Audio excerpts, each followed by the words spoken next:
Here is today's count: 3,446 cases.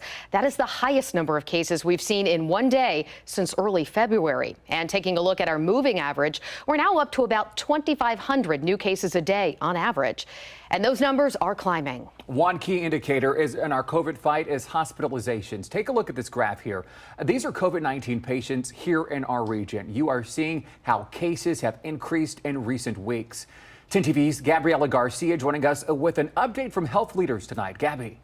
Good evening, folks. The big takeaway from OSU doctors today: hospitalizations are reaching a new peak for this year, and if they continue, healthcare providers will have to start making some difficult decisions. In a Zoom briefing this morning, doctors said we are not where we were a month ago. Some perspective here: in the state of Ohio, 1 in 7 hospital patients are COVID patients. A month ago, that number was 1 in 37. 1 in 5 patients on a ventilator in the state are COVID patients. A month ago, that number was 1 in 20. I think, 2 weeks, 4 weeks from now, that we may see some hospitals, and not just in Columbus, but across the region, needing to make difficult decisions about balancing types of patients that they care for. Limiting elective care, potentially closing some outpatient services in order to redistribute staff to cover additional patients in the hospital.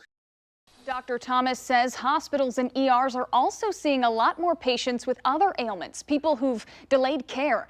That also doesn't help the situation here. OSU Wexner doctors are continuing to encourage vaccinations and mask wearing to stop the spread of COVID and keep those hospital numbers down.